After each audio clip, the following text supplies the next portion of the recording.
또 이르시되 너희 중에 누가 벗이 있는데 밤중에 그에게 가서 말하기를 벗이여 떡 3덩이를 내게 구워달라. 내 벗이 여행 중에 내게 왔으나 내가 먹일 것이 없노라 하면 그가 안에서 대답하여 이르되 나를 괴롭게 하지 말라. 문이 닫혔고 아이들이 나와 함께 침실에 누웠으니 일어나 내게 줄 수가 없노라 하겠느냐. 내가 너희에게 말하노니 비록 벗됨으로 인하여서는 일어나서 주지 아니할지라도 그 간청함을 인하여 일어나 그 요구대로 주리라. 내가 또 너희에게 이르노니 구하라 그리하면 너희에게 주실 것이요 찾으라 그러면 찾아낼 것이요 문을 두드리라 그러면 너희에게 열릴 것이니 구하는 이마다 받을 것이요 찾는 이는 찾아낼 것이요 두드리는 이에게는 열릴 것이니라. 너희 중에 아버지 된 자로서 누가 아들이 생선을 달라 하는데 생선 대신에 뱀을 주며 알을 달라 하는데 전갈을 주겠느냐. 다 같이 너희가 악할지라도 좋은 것을 자식에게 줄 알거든 하물며 너희 하늘 아버지께서 구하는 자에게 성령을 주시지 않겠느냐 하시니라. 아멘. 아멘. 목사에게 월요일은 굉장히 좋은 날입니다. 토요일 저녁에는 설교 준비하느라고 잠을 좀 많이 못 자고 또 새벽에 또 나와서 이걸 위해서 기도하고 그리고 하루 종일 이렇게 아침 2번 말씀 전하고 또 이런 모임하고 막 이런 다음에 저녁에 신방 같은 것까지 하고 들어가면 굉장히 피곤해요. 그리고 월요일 아침에는 그래서 한 2시간 더 잘 수 있죠. 근데 지난 월요일 아침에 제가 이제 눈을 딱 뜨면서 그 전주에 읽었던 신문 기사가 하나가 그 제목이 제 머리에 딱 떠올라왔어요. 그 기사의 제목은 이랬습니다. 일론 머스크, 이제 테슬라 그 사장이잖아요. 일론 머스크가 반드시 끊고 싶어 하는 것, 이게 기사의 제목이었어요. 열어봤더니 그 내용은 뭐냐면 일론 머스크가 아침에 딱 일어나면 스마트폰을 딱 연대요. 그리고 밤새 어떤 일이 있었는지, 자기네 회사에서는 무슨 일이 있었고 뭐가 있었는지 그걸 쭉 살펴보고 뭐 메신저 살펴보고 그러면 뭐 시간이 후딱 가나 봐요. 그래서 앞으로는 나 이거 안 하겠다, 너무 시간이 아깝고 별 의미 없는 일이다, 그래가지고 안 하겠다, 이런 기사를, 그게 뭐라고 기사를 낸지 모르겠습니다. 그런데 그날 월요일 아침에 눈을 딱 뜨자마자 그 제목이 생각나는 거예요. 사실 저도 아침에 일어나면 밤새 온 카톡 확인하고 뭐 이메일 확인하고 날씨 확인하고 이런 거부터 하거든요. 그래서 아침에 이거 하지 말라고 하시나 보다. 그래서 성경을 읽기는 좀 무거울 것 같고 그래서 경건서적을 한 권을 딱 꺼내 들고 읽었습니다. 기도에 관한 책이었어요. 그리고 그때 읽은 내용이 이제 제가 오늘 이제 설교하고 이번 주간에 뭐 설교 많이 들으신 분들 알겠지만 제가 계속해서 하는 이야기의 내용입니다. 그 내용은 뭐냐면 기도에 응답받는 것이 정상이라는 그 내용이었습니다. 여러분 참 당연하게 느끼시죠? 기도 응답을 받지 못하는 것은 영적으로 문제가 있거나 기도의 내용이 잘못된 것이다. 날마다 기도하는 것은 응답받는 것이 정상이다.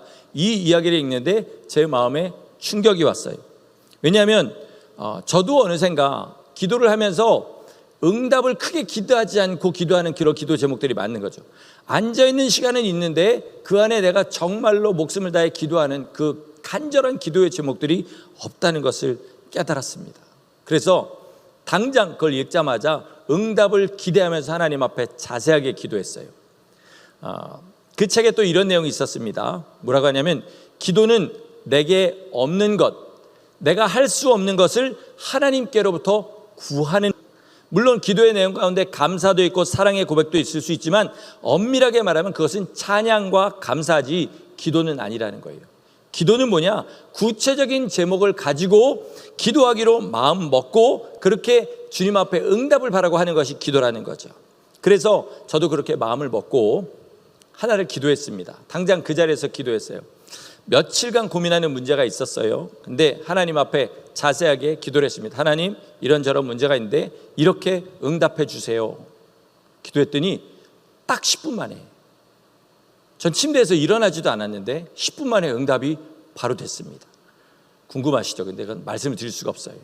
응답이 됐어요. 그래서 그 다음 날엔 또 새벽 기도에 나와서 한 가지 기도 제목, 한 달 동안 제가 고민하고 제 마음을 좀 어렵게 했던 걸 가지고 기도했습니다. 기도하는데 어느 순간 하나님께서 응답을 주신 것이 딱 느껴지더라고요. 그리고 그날 오후에 기도에 응답되었다는 사실을 또 알게 되었습니다. 그 다음 날은 6개월을 고민한 걸 가지고 기도했습니다. 6개월을 고민한 거. 이게 막혀가지고 뚫어지질 않는데 하나님 이것이 뚫어지게 하여 주시옵소서. 그리고 그걸 자세하게 기도했는데 진짜로 거짓말 안 하고 그 6개월간 기도한 제목도 그날 응답이 됐습니다. 제가 지금 기도 응답 받았으니까 야구르지 얘기하는 건 아닙니다. 저는 응답받는 사람이란 걸 자랑하는 것도 아니에요. 우리에게도 이 일은 당연하게 일어나는 일이라는 말씀을 드리는 겁니다. 왜요? 하나님께서 기도에 응답하시겠다고 약속하셨기 때문이에요. 하나님께서 약속하셨으니까 기도하면 응답받는 것이 당연하다는 것입니다. 그런데 목사인 저조차도 어느 순간에 이것이 제 마음에 희미해져 버리고 앉아있는 시간만 있었지 간절하게 응답받기를 기도하는 마음은 제 안에 희미해져 있었던 거예요. 마태복음 1장 23절은 이사야서 7장 14절을 이용해서 예수 그리스도께서 임마누엘이시다 이렇게 선포합니다. 여러분, 임마누엘의 뜻이 뭐죠? 하나님이 우리와 함께 하신다.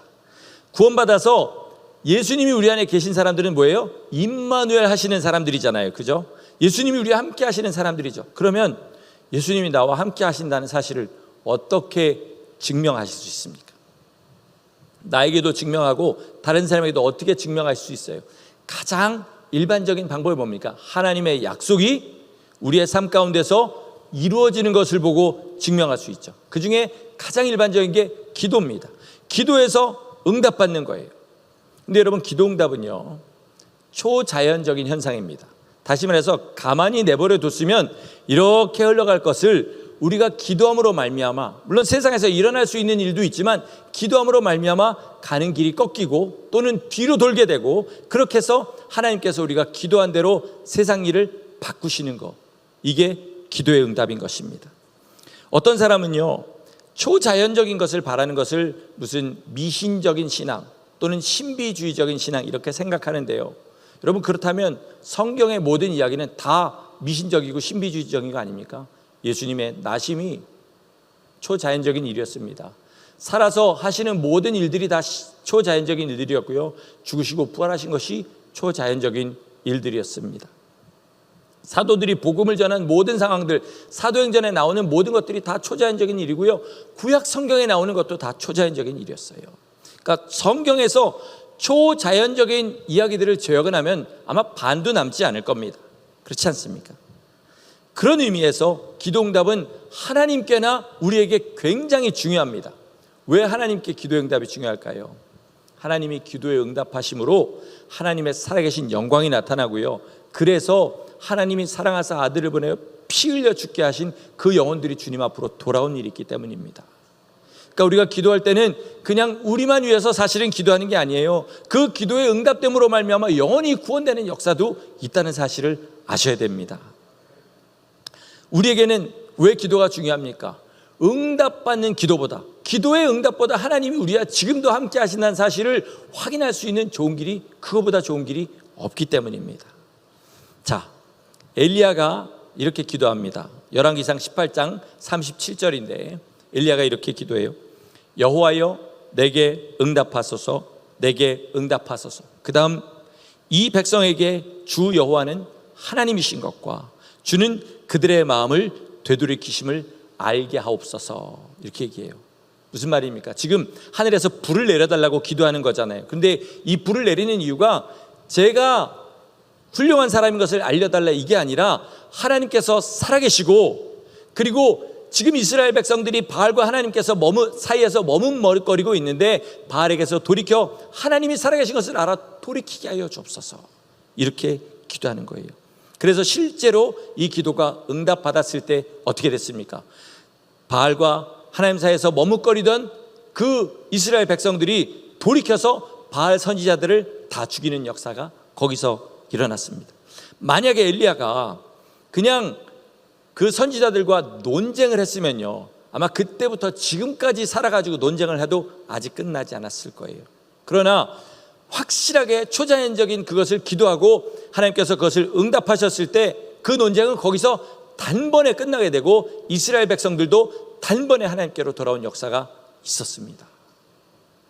이게 중요한 거예요. 하나님께서 우리의 기도에 응답하시면요, 가장 먼저 우리가 변합니다. 오, 하나님이 진짜 살아계시네. 물론 살아계심을 알지만 더 확실하게 우리 가운데 알게 되고요, 그 다음에 변하게 되죠. 그리고 더 내 삶을 주님 앞에 내놓게 되죠. 그리고 천국을 향하여 달려가게 되죠.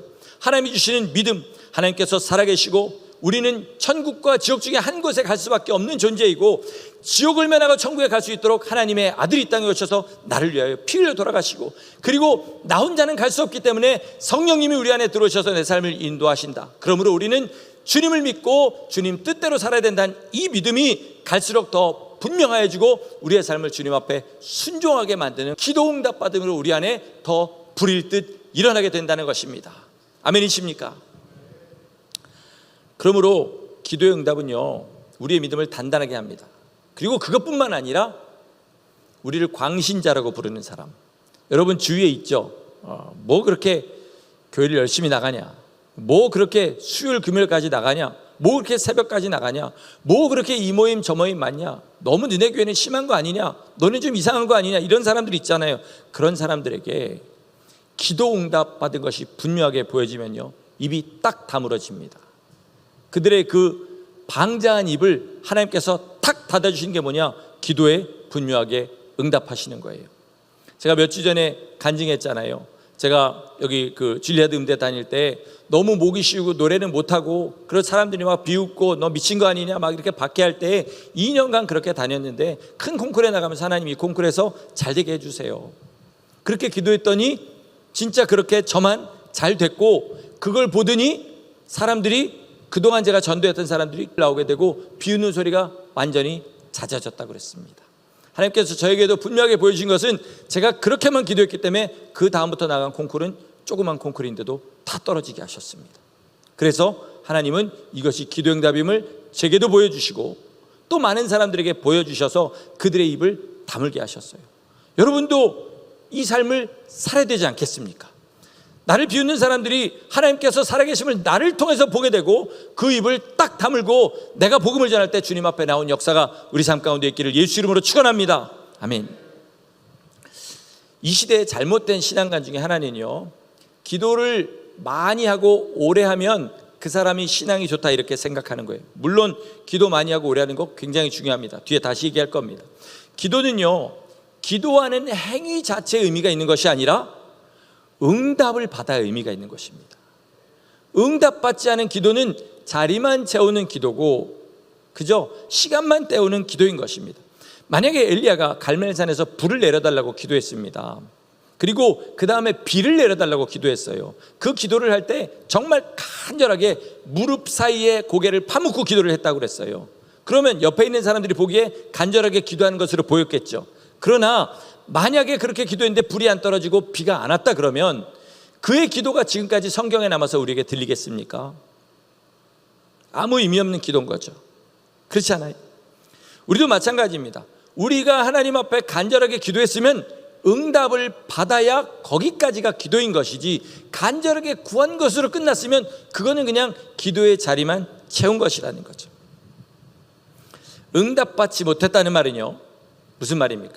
하나님께서 듣지 않으셨다는 말이고, 또는 들으셨지만 응답할 수 없는 잘못된 기도를 주님 앞에 드렸다는 증거입니다. 우리 기도 응답은요, 기도한 대로 받아야 됩니다. 무슨 뜻이냐면, 주님께서 오늘 본문에도 말씀하셨지만, 너희가 생선을 구했으면 하나님이 너희 아버지시면 뭘 주셔야 된다? 생선을 주셔야 됩니다. 아멘이시죠? 알을 달라고 구했으면 알을 주셔야 하나님 우리 아버지십니다. 설사 알 대신 정갈이 아니고 생선 대신 뱀이 아니라 생선을 달라 했는데 알을 주셨다 할지라도 내가 구한 것은 알이 아니기 때문에 그것은 기도응답이 아닌 겁니다. 이렇게 기도의 응답을 받아야 되는 거죠. 그렇다면 우리가 기도에 응답받지 못하는 이유는 뭔가? 우리 이걸 먼저 좀 생각해 보겠습니다.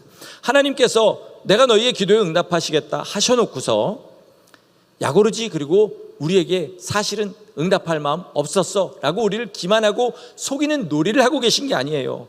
하나님은 정말 더 이상 진지하실 수 없을 정도로 진지하게 내게 기도해라, 그러면 내가 응답하겠다 이렇게 말하시는 거예요. 그러나 응답받지 못할 내용을 기도한다거나 응답받지 못할 삶을 사는 사람에게까지 응답을 하실 수는 없는 거죠. 먼저요, 이 얘기 들어가기 전에 우리가 분명하게 하고 싶은 것이 하나 있습니다. 그건 뭐냐면요, 그냥 긍정적인 내용으로 우리의 기도 응답을 두루뭉술하게, 기도 응답을 사실은 안 받았는데 받은 것처럼 그렇게 바꿔버리는 이런 시도들, 그러니까 긍정적인 말로 남을 위로하는 이런 시도들이 사실은 없어야 된다고 저는 믿습니다. 기도 응답은 객관적이어야 하나님의 살아계신 영광이 나타납니다. 무슨 말이냐면 누가 보아도 저것은 기도의 응답이구나 할 수 있어야 그것이 하나님의 살아계심을 나타낸다는 거예요. 기도 응답은 확실해야 됩니다. 짧은 기도 응답 하나를 하기 위해서 막 10분을 설명해야 되는 그것은 사실은 기도 응답이 아니라 소설입니다. 기도 응답은 내가 이것을 구했더니 하나님이 이렇게 역사하셨어 라고 이야기할 수 있어야 되는 거죠. 그런데 많은 사람들이 이렇게 얘기하죠. 하나님이 응답하셨는데 아직 보이지 않는 걸 거야. 그죠? 우리 이런 얘기 잘하잖아요. 하나님이 더 좋은 것 주시려고 기다리고 계시는 거야. 이런 말 많이 하죠. 그러면요, 이게 뭐가 문제가 되냐면 내가 기도 응답을 받았는지 안 받았는지 끝까지 모호하게 만들어요.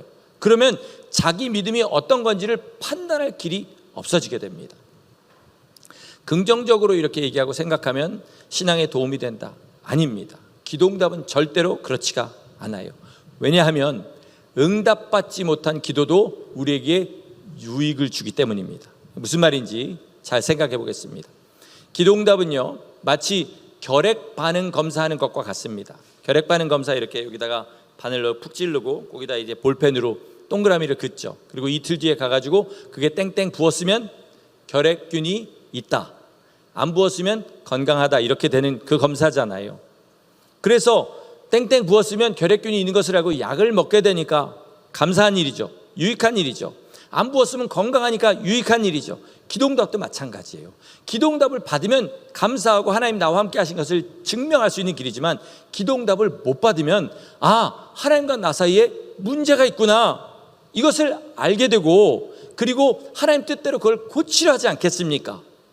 그죠? 그런데 기도응답을 받은 걸 모호하게 만들어버리면 내가 지금 기도응답을 받은 건지 안 받은 건지, 하나님 나와 함께 하시는 건지, 아니면 지금은 나와 관계가 끊어진 상태인지 이걸 모르게 되는 거잖아요. 그러면 회개할 수도 없고 고칠 수도 없고 하나님 앞에 감사다운 감사를 할 수도 없는 거죠. 기도응답을 받지 못한 이유는 크게 다른 것도 있지만 오늘 두 가지만 먼저 얘기하겠습니다. 첫째는 마음에 죄악을 품고 있으면 하나님이 기도를 듣지 않으십니다. 시편 66편 18절 말씀입니다. 우리 다 같이 읽겠습니다. 시작. 내가 내 마음에 죄악을 품으면 주께서 듣지 아니하시리라. 네, 안 들으신대요. 죄를 품으면요, 하나님과 나 사이에 담이 생겨버립니다. 그러니까 나는 마음으로 부르짖고 입술로 부르짖는 거는 소리가 들리는 게 아니니까, 내 마음으로 하나님 앞에 진실하게 기도한다 할지라도 죄의 담이 가로막혀서 하나님께 들리지가 않아요. 상달되지 않습니다. 그러면요, 죄를 품는 게 뭘까요? 죄를 짓는 것과 품는 건 다, 죄를 짓는 건 뭐 당연히 그거는 돌이켜야 되고, 죄를 품는 거는 뭘까요? 가인과 아벨이 여호와 하나님께 제사를 드립니다. 그런데 하나님께서 아벨의 제사는 연락하시고 가인의 제사는 연락하지 않으세요. 그러자 가인이 분한 마음에 얼굴이 울그락불그락해집니다. 그리고 그 마음에 동생을 죽이고 싶은 질투심이 막 불타올라요. 그때 주님께서 말씀하셔요. 죄는 너를 원하지만 너는 죄를 다스릴지니라, 이렇게 말씀하셔요. 그때 그럼 그 마음을 다스려서 이 질투의 마음과 그것을 버리고 네가 선을 행하면 어찌 내게 고개를 들지 못하겠냐 말씀하신 대로 선을 행하는 삶으로 바꿨으면 됐을 텐데, 그 마음을 계속해서 묵상하죠. 분한 마음, 질투의 마음을 묵상하고 또 묵상합니다. 그래서 결국 어떻게 됩니까? 들에서 아벨과 둘이 있을 때 아벨을 쳐 죽이게 되죠. 여러분, 가인이 아벨을 죽인 거는요, 우발적인 살인이 아니에요. 뭡니까? 계속해서 아벨을 미워하는 마음, 분한 마음을 품고 또 품고 품은 결과입니다. 상황이 허락을 하니까 그냥 그 마음이 나와서 아벨을 죽이게 된 거예요. 그러면 이것이 죄를 품는 것인데, 우리는 어떤 죄를 품고 있습니까? 탐심을 가지고 물질을 너무 사랑해서 지금 당장은 주님 앞에 나와 있지만 언제라도 물질의 시험이 있고 더 큰 물질의 유혹이 있을 때는 주님을 등질 수 있는 그 마음을 품고 있는 사람, 음란한 욕심을 품고 있어서 지금은 내가 비록 음란한 죄를 짓지 않는다 할지라도 언제든지 상황이 허락하면 나는 질 수밖에 없는 그런 마음을 항상 품고 묵상하고 있는 사람, 미움을 품고 있어서 가인처럼 아벨을 죽이지는 않는다 할지라도 그 미워하는 사람이 안 되기를 바라고 상황이 되면 뒤에서 험담하고, 그리고 저런 사람은 하나님께서 저주하셨으면 좋겠다고 생각하는 그런 마음을 품고 있는 사람은 아무리 간절한 마음으로 기도를 해도 하나님께서 듣지 않으신다는 것입니다.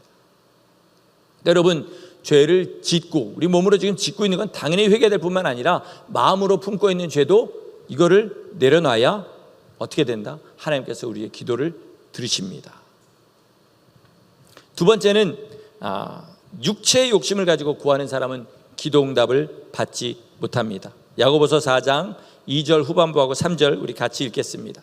야고보서 4장 2절 후반부 3절 시작. 너희가 얻지 못함은 구하지 아니하기 때문이요 구하여도 받지 못함은 정욕으로 쓰려고 잘못 구하기 때문이라. 육체의 안목, 육체의 정욕, 안목의 정욕, 이생의 자랑, 이것을 위해서 구하는 것들을 응답받지 못한다는 거죠. 이 정욕을 구별하는 방법은 의외로 굉장히 쉽습니다. 우리가 돈을 달라고 구하면 그게 무조건 육체의 정욕으로 구하는 것이 아닙니다.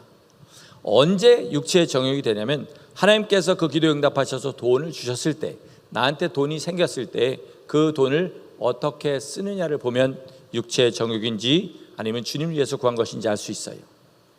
내가 기뻐하는 것에, 하늘을 향해서 쓰지 않고 결국 이 땅에서 다 썩어져 없어질 것에 그 돈을 쓰게 된다. 그러면 아무리 기도해서 받은 것이라도 육체의 정욕인 것입니다. 기도해서 돈을 주셨을 때 정욕으로 부를 구한 사람은 결국은 세상에 속한 것으로 다 그 돈을 주로 사용하고, 물론 11조도 하고 내고 싶을 때 또 내기도 하고 하나님 뜻대로 사용하는 것도 있겠지만 머저리티가 뭐냐? 주로 뭐하냐? 자기를 기쁘게 하는 일에 그 돈을 다 사용하게 되죠. 그러나 주님 뜻대로 그걸 구한 사람은 어떻게 해요?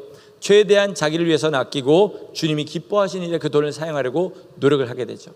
이렇게 구별하는 것입니다. 내 정욕이냐 아니면 주의 뜻대로냐.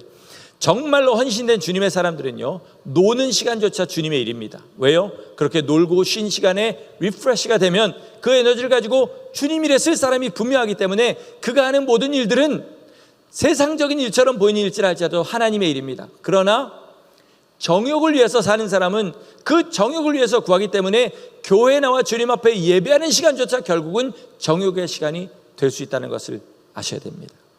자, 실망하지 마실 것은요, 우리가 기도응답을 받지 못하면 버림받은 사람은 절대로 아닌 것입니다. 어떻게 돼요? 내가 기도응답을 못 받는 사실을 인정하셔야 됩니다. 인정하고 그 다음에는 어떻게 돼요? 내가 왜 기도응답을 받지 못했을까? 돌아보는 거죠. 내가 내 안에 죄를 품고 있나? 내가 기도한 제목들이 육체의 정욕으로 기도한 것인가? 하나씩 진단해 나가고 하나님 앞에 고쳐나갑니다. 우리 이것을 회개라고 하는 거죠. 이게 진짜 회개입니다. 자기의 상태를 스스로 진단하는 건 참 어려운 일이지만요, 기도 응답을 받는지 안 받는지 이거를 솔직하게 인정하면 그때부터 자기의 상태를 진단할 수 있는 거죠. 그러므로 성도 여러분, 열심히 기도하십시오. 기도하시되 내가 기도한 제목들을 기억하시면서 기도하십시오. 한 100가지를 막 아무거나 던져놓고 뭐가 기도 응답받은 거고 뭐가 아닌지 알지도 못하도록 그렇게 막 기도하는 게 아니라 소원을 가지고 기도하셔야 되는 거예요. 진짜 우리가 원하는 것들은요, 그거를 위해서 온 정신이 거기에 가 있습니다. 제가 평생에 입학 또는 입사 시험 이거를 3번을 봤어요. 대학교 입학 시험을 받고, 그 다음에 유학 올 때 이거 대학원 입학 시험을 받고, 그 다음에 한국에서 대학교 졸업하고 합창단 시험을 봤어요. 그것도 경쟁률이 굉장히 높아가지고 들어가기가 힘들었습니다. 그냥 막 주님 앞에 기도하고, 그 다음에 제 온 정신이 시험 보고 발표할 때까지 짧게는 2주, 길게는 한 달까지 있었는데, 여러분 경험해 보시면 알지만 그땐 피가 마르죠. 오직 그 생각밖에는 없었습니다. 그러면요, 우리가 진짜 소원을 가지고 하나님 앞에 기도했으면 우리의 마음에 뭐가 있어야 됩니까? 하나님이 응답하시나 응답하시지 않나 이것만 보고 있어야 되잖아요. 그런데 기도한 것도 잊어버려요. 그것도 며칠 전에 기도한 거 아니라 지금 우리 만약에 시작하기 전에 주님 앞에 기도한 거 있으면 여러분 기도 생각나시는 거 몇 개나 있습니까? 그러니까 기도의 응답 받기를 바란다면 내가 기도한 제목은 적어도 분명하게 알고 계셔야 되는 거 아니겠습니까?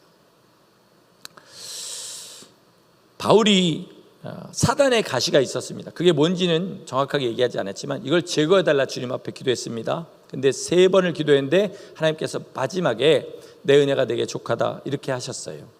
여기서 우리는 2가지를 알 수 있습니다. 첫째, 바울에게는 한 번 기도하면 응답받는 게 그의 상식이었다는 거예요. 왜요? 뭘 기도하고 뭘 기도해야 되지 않을지, 기도에 응답받으려면 어떤 삶을 살아야 되는지 알기 때문에 바울은 한 번 기도하면 응답받는 게 그의 상식이었습니다. 2번째, 자기가 몇 번을 기도했는지를 정확하게 알고 있었어요. 무슨 말이에요? 기도 응답을 간절히 바라고 마음속에 가지고 있었다는 거죠. 여러분 어떠십니까? 엘리야가 갈멜산에서 불을 내리시는 기도 응답을 받은 뒤에 비가 오게 해달라고 기도했습니다. 그리고 7번을 사환을 보내서 그 기도가 응답받았는지 응답받지 않았는지 그것을 확인합니다. 이게 그 기도 응답을 받는 사람의 마음이에요. 이런 마음으로 응답을 바라야지 내 영적 상태를 진단할 수가 있습니다. 이 마음 가지고 한번 성경 읽어보시기 바랍니다. 그러면요, 거기는 다 하나님이 원하는 대로 기도하는 대로 응답받은 이야기밖에 없습니다. 야곱이 야복강가에서 뭐 구했습니까? 나를 축복하소서. 그가 원하는 축복은 뭐냐면 지금 에서가 자기를 죽이러 오는데 그 죽음에서 벗어나고 그 다음에 여지껏 자기가 모아놓은 이 모든 것들을 땅에서 누릴 수 있는 복을 달라고 그렇게 기도한 거예요. 간절히 기도했더니 나가서 기도한 대로 응답됐습니다. 여호수아는 그 아말렉과 싸우는 도중에 해와 달이 그 자리에 멈춰서, 왜냐하면 전쟁이 이기고 있으니까 오늘 내로 끝내려고 그걸 멈추게 해달라고 기도했더니 멈췄어요. 엘리야는 불을 내려달라고 했더니 불이 내렸습니다. 다니엘은 느부갓네살 왕이 꾼 꿈까지, 남이 꾼 꿈까지 가르쳐달라고 했더니 하나님께서 그거 가르쳐주시고 해석까지 알려주셨어요. 기도했는데 다른 것을 주시는 것이 성경에 나온 것이 없습니다. 살려달라고 기도한 사람은 살려주시고요, 먹을 것을 달라고 기도한 사람은 먹을 것을 주셨어요. 그러면 우리 기도도 그렇게 정확해야 된다는 거죠. 오늘 본문에 주님께서 하시는 말씀이 뭐예요? 다 잠을 자는 밤중이라 할지라도 간절한 마음으로 떡을 구하면서 문을 두드리면 비록 친구라서는 저 녀석 왜 그래 그러고 안 열어주고 싶다 할지라도 간절하게 두드리는 그 문 두드림 소리 때문에 열어서 떡을 준다는 거예요. 이게 우리 하나님이 그렇게 하신다는 것입니다. 그러니까 기도하려면 간절하게 손을 품고 기도하는 거죠.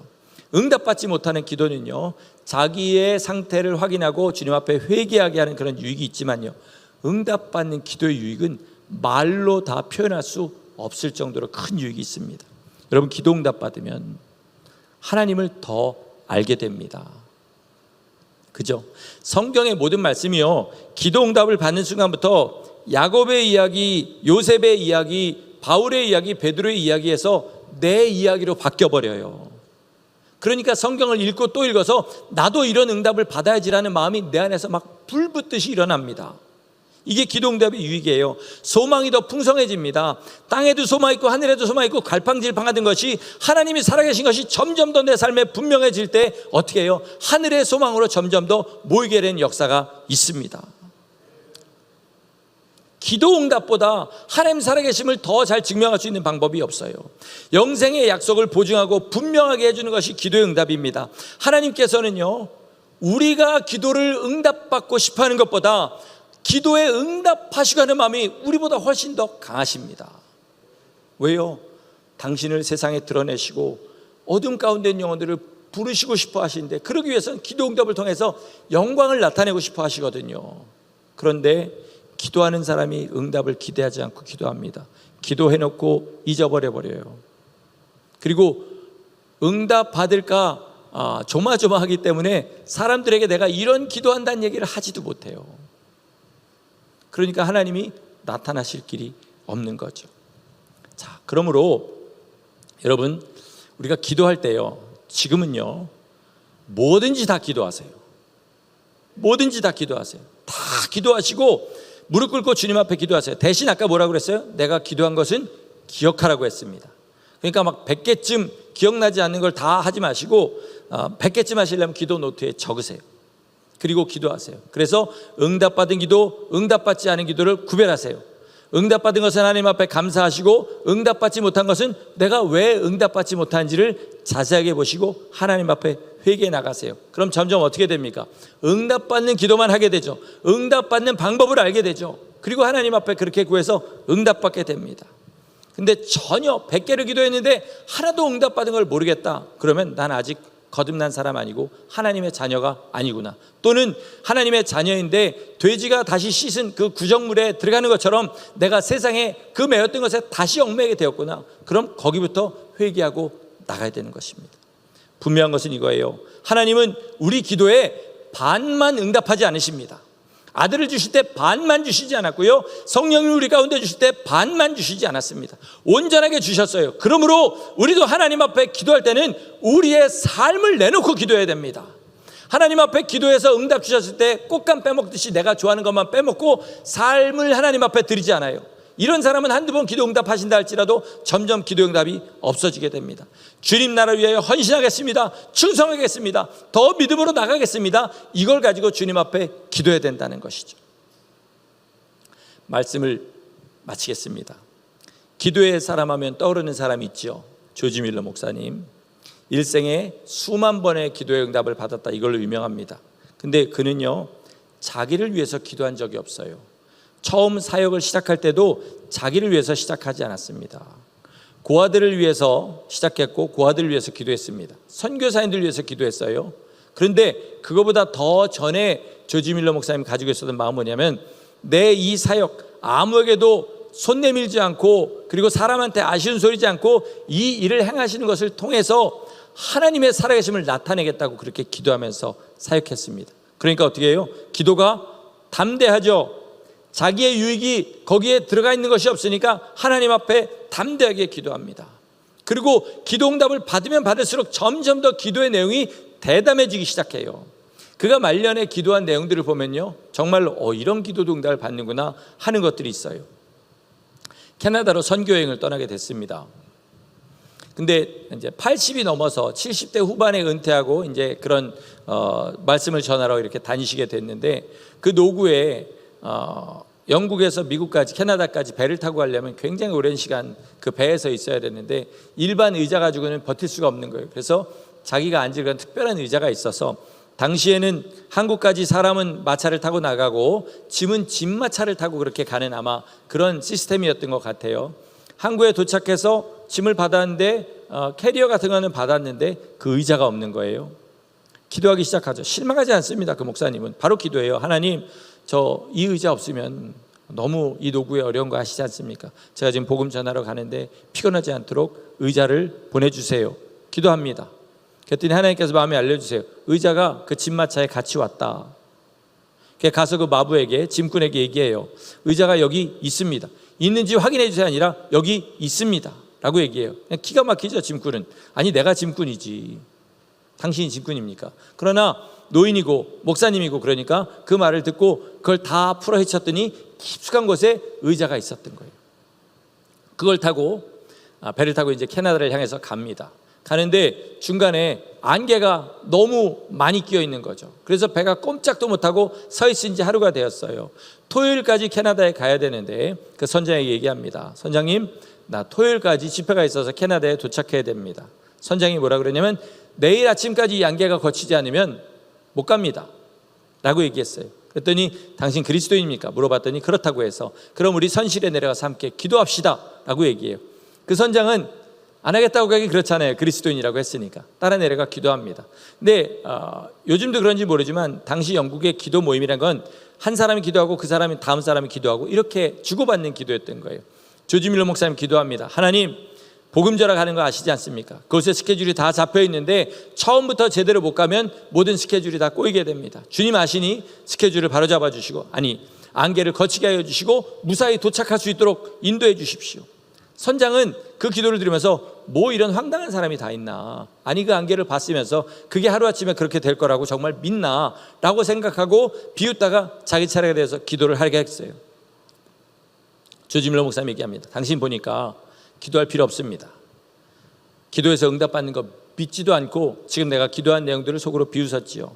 기도해봐야 소용없습니다. 자, 우리 같이 밖으로 나가봅시다. 나갔더니 햇볕은 쨍쨍하고 모든 안개가 깨끗하게 거쳤다는 거예요. 여러분, 조지 밀러 목사님에게는 그동안 받은 기도 응답의 그냥 연장선에 불과할 뿐이죠. 그러면서 그만큼 자기의 믿음을 더 확고하게 해줘. 그런데요, 이 짐꾼과 이 선장에게는 전혀 새로운 믿음의 삶이 시작되었다. 이게 그들의 간증이에요. 그 사람들이 간증한 이야기입니다. 시작되었다, 이렇게 간증하는 것입니다. 우리는 기도했으면 응답을 받아야 될 사명이 있습니다. 아멘이십니까? 부담 가지지 마시고요, 내가 정말 천국을 소망하고 주님 뜻대로 살 마음이 있으면요, 내가 부족한 것은 맞지만 내가 하나님 앞에 간절히 기도하고 나면 점점 더 내 기도가 하나님 앞에 응답받게 됩니다. 그러니까 내가 지금 뭐 기도의 사명, 응답받을 사명이 있습니다 이렇게 말씀드렸다고 해서 그걸 부담 갖지 마시고 오늘부터 뭐 하시면 되냐면 기도에 나가기 시작하시면 돼요. 그리고 기도한 내용을 기억하고 계시면 돼요. 그리고 하나님이 응답하시면 응답하신 것을 자랑하시면 됩니다. 그렇게 점점 기도에 담력이 붙으면 그때부터는 어떻게 기도하면 선포하면서 기도하는 거죠. 선포라는 것은 소리 지르면서 내가 이걸 선포합니다 하는 것이 아니라 내 주위에 내 가족에게 나 하나님 앞에 이렇게 기도했다 라고 선포하고, 내 직장 동료에게 나 하나님 앞에 이렇게 기도를 또 선포하고 하나님이 응답하실 테니까 두고 보라 라고 그렇게 이야기하면서 어떻게 해요? 기도의 내용들을 나누는 거죠. 그리고 응답받았을 때 어떻게 해요? 입을 다물도록 만드는 거죠. 그리고 그 마음이 하나님 앞에 열리게 만드는 겁니다. 그리고 그 마음에다 뭘 전해요? 복음을 전합니다. 그러면 그걸 통해서 영원히 주님께로 돌아온 역사가 반드시 있습니다. 여러분, 그러니까 오늘부터, 지금 이 순간부터 우리 하나님 앞에 기도하실 때 그냥 분위기에 묻어서 주여한 다음에 항상 나오는 그 레파토리 하지 마시고 지금 우리 마음에 소원을 품고 기도해서 하나님께서 응답하시기 시작하는 그 삶, 그리함으로 하나님의 살아계심을 나타내고 복음을 전하는 용사의 삶을 사시기를 예수 이름으로 간절히 축원합니다. 아멘. 기도하시겠습니다. 하나님 감사합니다. 우리가 이 땅에서 어느새 살다 보니 하나님께 나와 함께 하신다는 그 사실을 증명할 방법을 잃어버린 적이 있습니다. 하나님, 이제부터 기도하고 순종하여서 하나님 나와 함께 하신 것을 세상의 밝은 빛으로 드러내는 사람들 되게 하여 주시옵소서. 우리가 살아있는 것이 우리의 가족에게 유익이 되고 하나님 우리의 직장에 유익이 되고 하나님의 살아계심을 나타내는 빛으로 하나님 앞으로 사람들을 인도하는 분명한 주님의 도구로 쓰임받다가 주님 나라의 영광에 동참하게 하여 주시옵소서. 하나님의 약속을 의심하지 않게 하시고 기도 응답 받지 못할 때에는 내게 죄가 있거나 정욕을 품고 있다는 사실을 깨달아 알게 하고 인정하게 하시고 회개하여 날마다 나를 또 정결하게 하는 그런 도구로 사용하게 하여 주옵소서. 우리의 삶을 이렇게 주님 따라갈 수 있도록 붙들어 주신 우리 주 예수 이름으로 감사하며 기도드렸습니다. 아멘.